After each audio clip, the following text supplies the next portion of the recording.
All right, guys, thanks for joining us this Friday afternoon where we're going to talk SEC cybersecurity documentation and talk about some of the things we're seeing in 2021 here at Tradecraft and then dive in to some of what our clients are struggling with and that sort of thing. So we're going to start with the brief, totally accurate and true history of SEC cybersecurity. Then we're going to dive into domain maps, network maps, building threat or risk analysis around your company, and vulnerability scans. Where you're actually going in and looking for vulnerabilities within your IT infrastructure. And these are the four things that I really see firms struggle with the most when they get the examination request. So that's what we'll spend some time looking at today. And then talk about the overall maintenance and structuring of the cybersecurity compliance folder. When we turn over the folder to the client, we generally keep it completely separate from the other compliance documents, just for generally ease of maintenance and keeping them organized. But of course, other firms may have different structures or however, and that's certainly okay. And I think the goal of today's call is that hopefully there'll be a better understanding of how you can meet your cybersecurity obligations. Generally, what we see the SEC put out in public statements is very different from what they actually request in real life, and I think that takes a lot of firms by surprise. And to that, while we're only going to focus on the domain maps and threat analysis and vulnerability scans today, there's definitely a whole slew of other documentation that they request. And if you go to the Tradecraft website, we have an ongoing list of the different IT and cybersecurity related requests that we've seen from the SEC and FINRA and state boards, and what they're actually requesting when they're doing on-site. So that's a great document to download and say, hey, could we produce this documentation in the event of an audit, when our time comes and they're asking for it. So we'll dive into that. So for those that don't know me, my name is Brian Hahn. I'm the founder here at Tradecraft. Have previous experience contracting in Costa Rica, doing SIGINT and OSINT work. I've spent a little over 10 years, both in kind of dual COO, CCO roles for several different SEC registered RIAs and hedge funds, and also did a stint in CS Analytics at Bridgewater. Within Tradecraft, we're a private intelligence and cybersecurity group. We're crafted specifically for financial institutions. Looks like most everyone registered for today's webinar is SEC registered, which is probably 90% of our financial institutions, kind of broken up between RIAs and hedge funds. And then we do some authorized Tradecraft work with both governments and private military as well.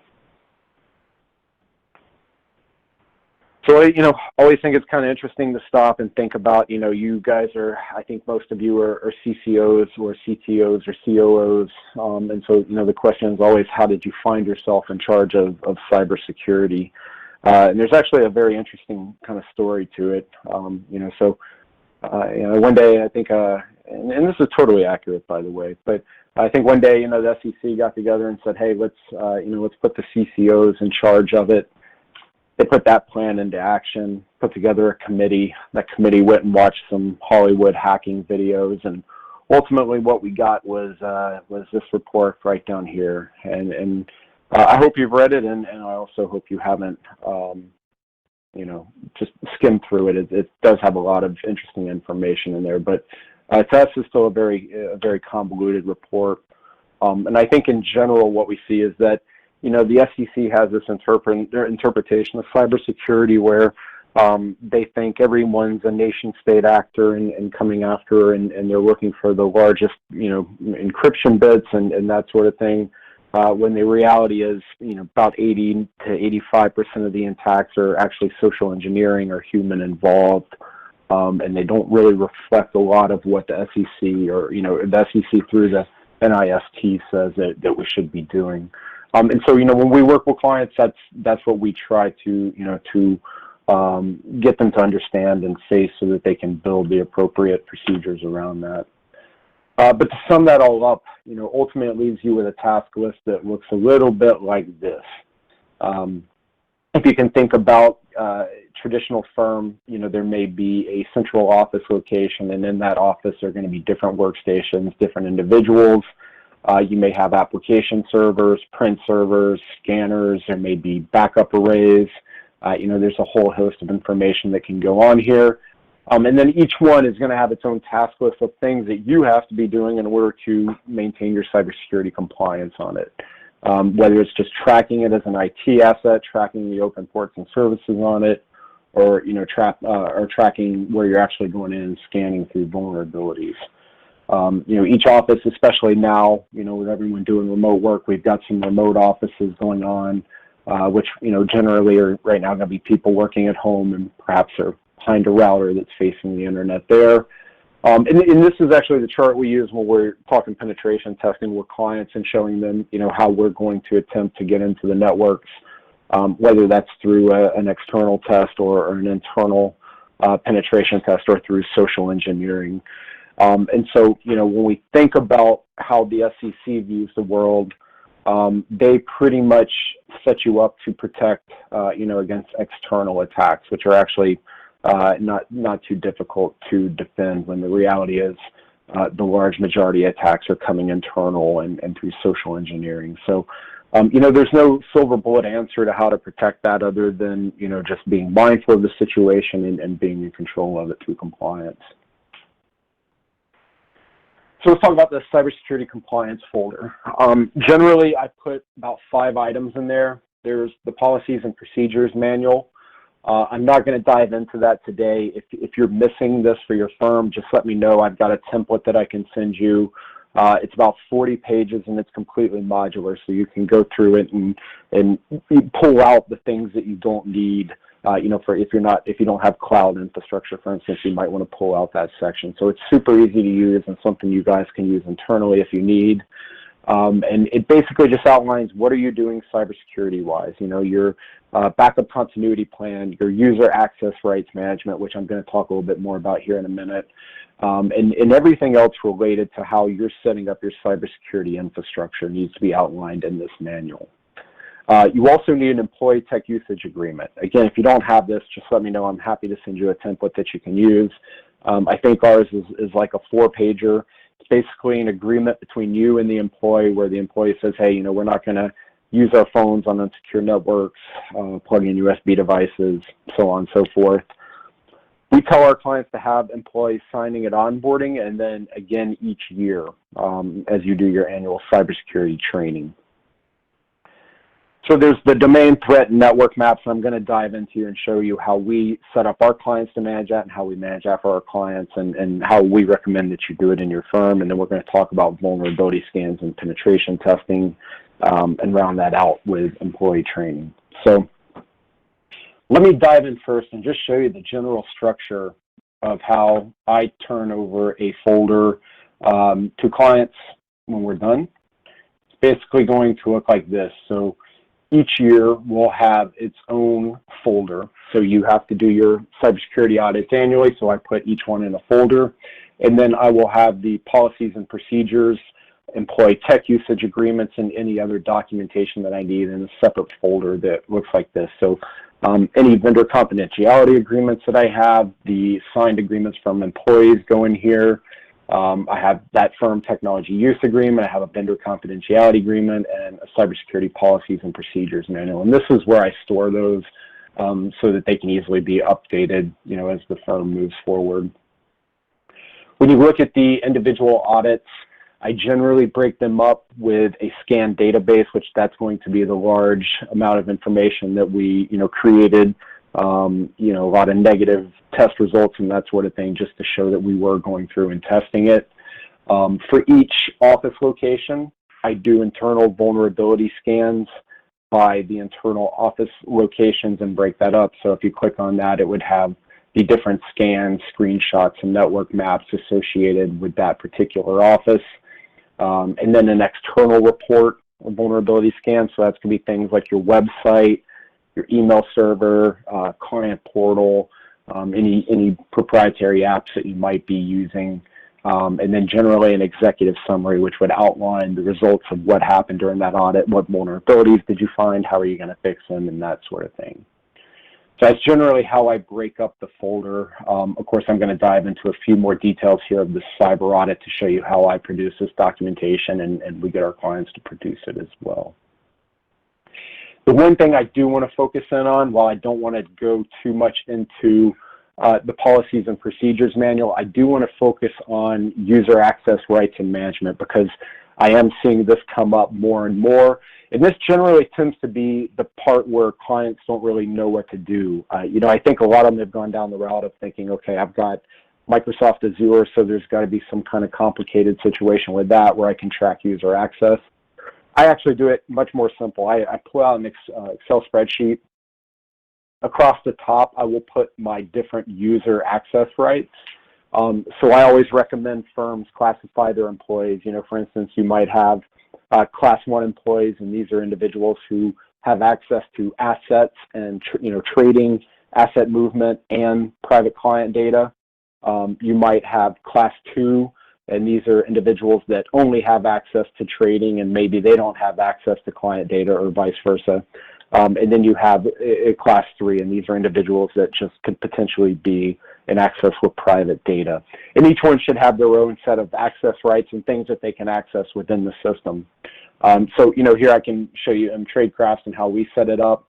We have the users on the left, you know, whether that be our clients and how they're going to interact with our system, or field contractors, or our accountant, anyone outside the firm, and how they're going to interact with it. And then we have the different user management roles that we outline. So there's an owner role, an admin role, a client manager role, accounting role, a Tradecraft tool access, so that's our server that when we run our penetration tests and things like that, that host all our Tradecraft tools. And then a client portal, which is how we interact with clients. And then we go down and just kind of map the, you know, what are the sensitive details about what we do. You know, can someone use our system to reset a client's two-factor authentication? You know, these particular roles can, so we mark them yes. And this just becomes very, you know, handy, one, for when you go through an examination to say, hey, you know, we actually thought through our user rights. And two, whenever you have an employee coming onboarding or offboarding, this is a great checklist to go through and make sure that you're removing whatever access they may have. So I wanted to highlight this because it doesn't have to be complicated. A simple graph like this, where you just work through it and think through your different access rights, will be more than enough. So let's dive into the domain maps, the network maps, and the threat maps, because these are where I see firms struggle the most. We're going to go through a little bit of software here. The first one is called Maltego. And it's put out by a firm called Paterva, and they have I think I'm saying their name right. I'm actually could be blanking on that a little bit. But Maltego is the name of the software. Great thing is they have a community edition, which should fit the majority of users that are going to be listening to this that aren't enterprise level. It's free to use, and it's extremely helpful in mapping out a lot of this. We're also going to use a program called Nmap and an attachment to that called ZenMap for building graphical maps. Both of these are free open source software that you can download. And then we're going to demonstrate Nessus for vulnerability scanning. And Nessus is the one expensive product here. I think our license is about $3,000 a year on it.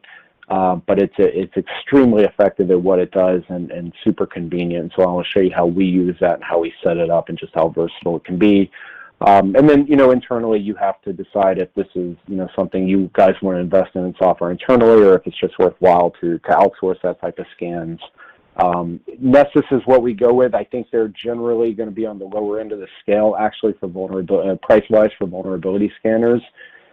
We've used Nessus for 5 or 6 years and have had just great success with it. So it's been a really good product for us.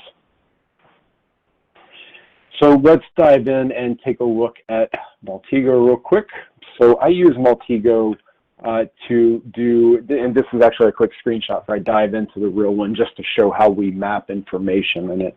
So let me dive out of here and jump into the real thing.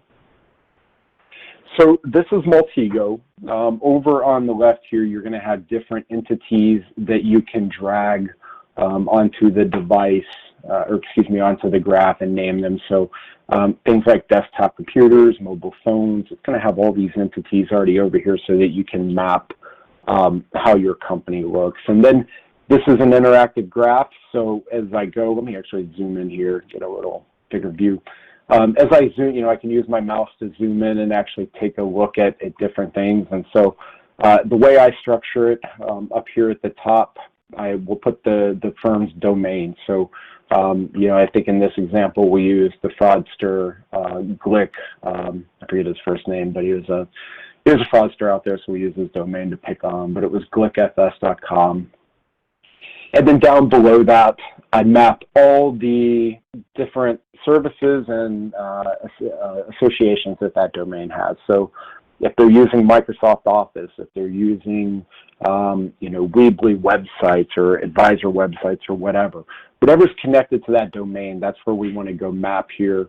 And then within those, so if we look here, for instance, here is his website.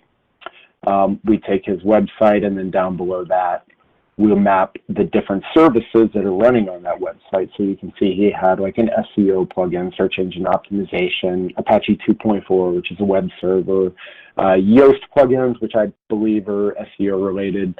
But ultimately, the idea here is that we're just mapping everything that is associated with the domain. Kind of twofold reasons. One, the SEC requests this, and two, this is how we build the knowledge of everything that's out there. Including, tracking the IPs that might have sensitive information running through them and that sort of thing. And then, of course, with this information later on, we know exactly what we need to be testing for a vulnerability scan. So that's how I build network maps, or external domain maps. You can see, we even take it a bit further. So, we can say, up here, these may be email servers. And those email servers are sitting at this IP address, and then we can scroll down and we know ultimately that these are the individuals that own those IP addresses. So we know, ultimately, who is touching our client, our private client data as it's moving around. The other thing I use Multigo for is risk analysis or threat management. And so let me show you how I use that. These little dots right here are going to be email addresses. So if we scroll in, we can see that these are different email addresses associated with abcwealth.com. And then what I want to do is go and just do some dark web searching and see what information about these email addresses might be out there already. Have there already been compromised passwords and usernames and IP addresses? And if so, I need to know about that so I can address it with my employees and let them know, hey, you got to change your password.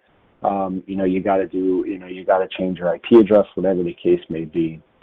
So below the email addresses, I'll map the different breaches that they were involved in. Of course, almost everyone was involved in the LinkedIn breach. So I'll put where I was able to find data and then give a short synopsis of what happened, just so that there's kind of the full overview. And then down below, I will map the information that was lost and that I was able to recover. So, in this instance, there were usernames, website activity, IP addresses, email addresses, physical addresses, and passwords. When I can map usernames, IP addresses, and passwords, that's when I can start to get to work. And this is an actual, client example that I'm pulling up here, where we took the IP addresses and were able to pivot and take control of his home security footage, and also his PC. So if you come in here, you can see right here, here's his administrator PC, where we're able to get to the login from. And ultimately, too, if you, let's see if we can pull this one up. What's going on there, the screen there. But ultimately, you get, just a bunch of stuff that can happen when you find this information. These are the things that hackers are going after, so it's definitely the stuff that you want to be mapping as a firm and making yourself aware of. So, again, very quick overview there. I have more detailed videos on my website if you're interested in how you can use Multigo. But for us, this is just it's a no-brainer way to map everything out there. It's super easy to do. Definitely much easier than any kind of spreadsheet that FINRA or the SEC may give you that, I think a lot of people quit their jobs when they've been handed that worksheet. Anyway, Maltego's free. It solves that problem, makes it a lot easier, and it's how we set it up for our clients, and something you can definitely do very inexpensively on your own. So one of the other ones I want to show is what we call Nmap and ZenMap. And so this is ZenMap right here, and you can think of this is an internal scan of your network. So if I'm sitting in your office, or let's say you're sitting in your office, and you pull up this device and you do a scan of your network, over here on the left, it's going to map all of the devices that are connected to your network. And it's going to, if you click over here on the top on Nmap output, which stands for network map output, it'll tell you all of the information that it was able to collect from talking to these devices. So we can see the device at 10.2.16.1 came back and said, hey, I'm actually a Cisco Meraki firewall.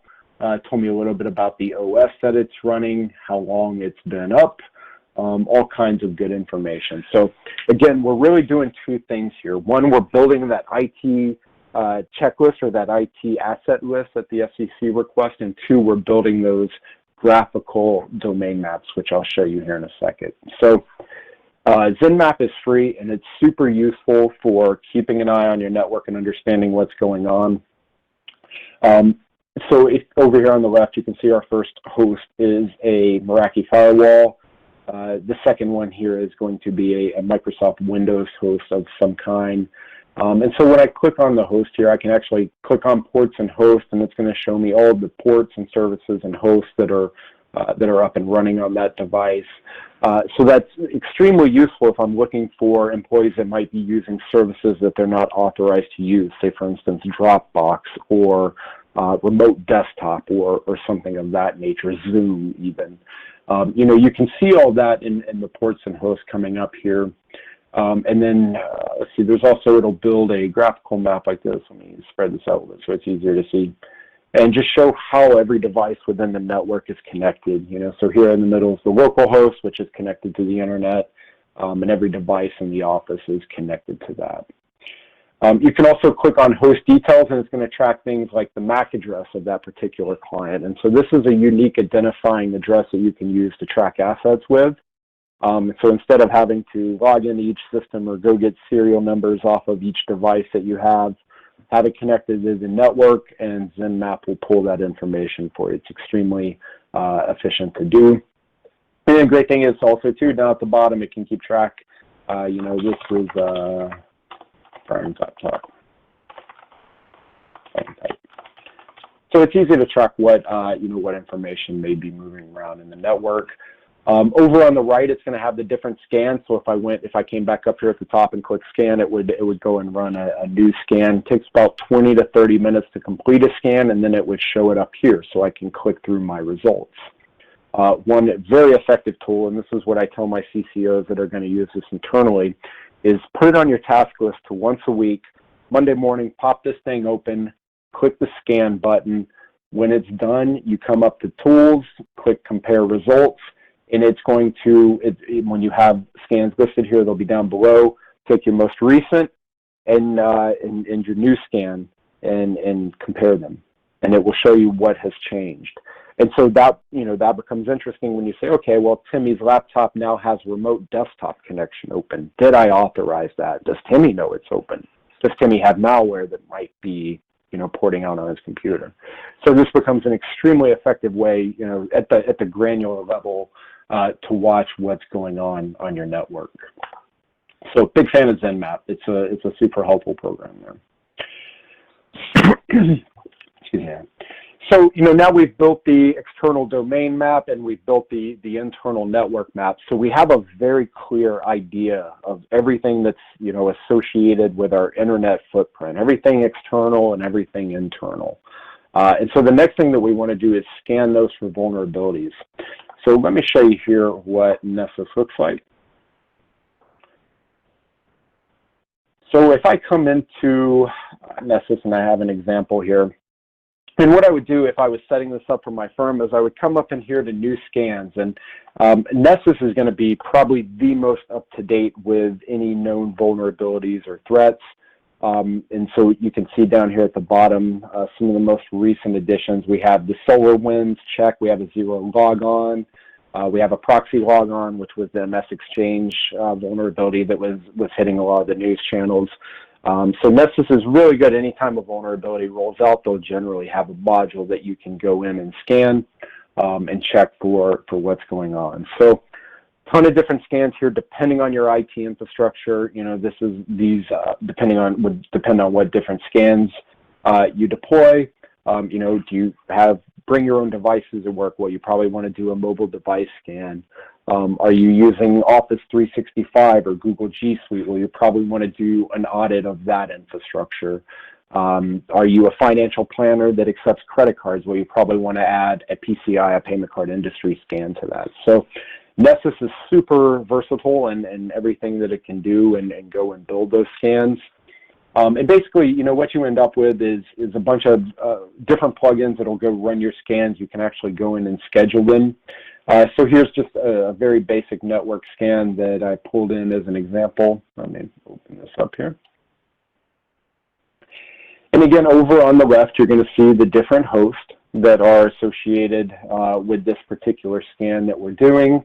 And then it's going to show the vulnerabilities by host. I can also click up here on the vulnerabilities and get a more granular view of them. It'll show me, you know, what's the severity of it, what's the name of it, and you know what kind of vulnerability is it? Is it a cross-site scripting, or is it just a service detection, or a weak security certificate? Whatever it may be, it'll give me some information here and a total count. What's very nice too is it'll give us this VPR top threat. So once I've done my scans, this becomes my task list. So everything here, I know where the things that I have to fix. The higher the VPR score, the more of a threat it is. And of course, the more hosts that are affected, the worse it is. And so, you know, when you click on these, it's actually going to pull it up. It's going to tell you a synopsis. It's going to tell you what's happening there. And of course, it'll give you a solution, right? In this case, you just have to upgrade the server to a version that's been fixed. So it'll tell you everything about it. This is all the information that the FCC is going to request anytime you find a vulnerability. You know, so with Nessus, the general workflow, you know, you run your scan, you generally do it weekly. You can have a report emailed to you automatically, so you can pull that email up, address any vulnerabilities.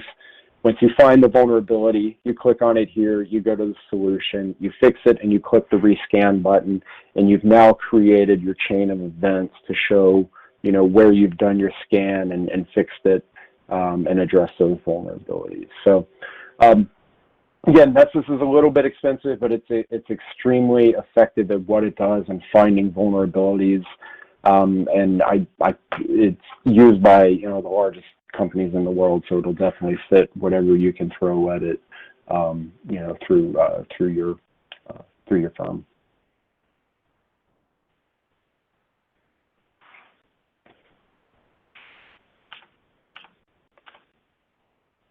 So employee training is the other one. So we're soon going to have a dedicated LMS system coming out that will address what we think are really kind of the key risks that employees have.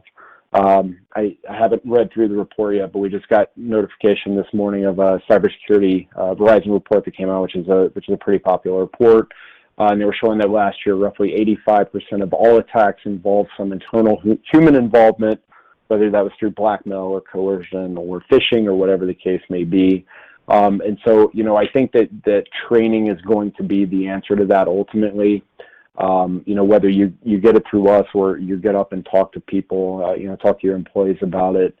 I think what's important to know is that phishing doesn't come from some prince who is trying to move his uncle's millions, you know, or whatever stereotypical phishing email you've seen.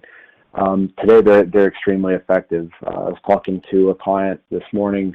They run a real estate investment firm, and they're basically, you know, they get phished like every day with people trying to phish them with fake title documents and malicious PDFs associated with titles. And, you know, so the phishing campaigns are extremely pinpointed. And so, I know our training module is going to focus around that and help highlight what risky behaviors employees may do. So for instance, if employees come through our module and they're doing a phishing training module, and part of the training said, okay, when you get an email, hover over the link and look at the domain, and if you're expecting to go to Fidelity and it's going to www, Farmelity or whatever kind of weird domain, that should be a key. So the LMS will actually point out any risky behaviors that the employees do during the testing process of it. So if they're taking the phishing test and they don't hover over a link, it'll actually focus in on that and highlight that might be a risk. So, and training is a big part. Talk to your employees about it. I know a lot of times people assume that cybersecurity is common sense, but I promise you, there's no such thing as common sense in cybersecurity. And it's only a matter of time before an employee messes up and does something that they shouldn't. And so we hope, training will help mitigate that risk a little bit. So thank you for attending. I know some of you were on the demo earlier where we had some technical difficulties, so I really do appreciate your patience on that. And I try to do, this actually worked out better as we did it as a recording, because prior to the webinar I was having some trouble with some systems, so I wasn't able to do some live demos with Multigo and such, so it probably actually works out better just to be more all-inclusive. But of course, we're having to bypass the live Q&A. So, please, if you have any questions or concerns or anything specific about your firm you would like to talk about, please give me a call. I'm certainly happy to chat it out. And mention that you were on the webinar today, and I'm happy to do a free threat intelligence report for you, kind of where we go through and do dark web mapping and that sort of thing. So if that's of interest to you, I'm certainly happy to help. And again, thank you everyone for your patience and for watching this video. I hope you found it helpful.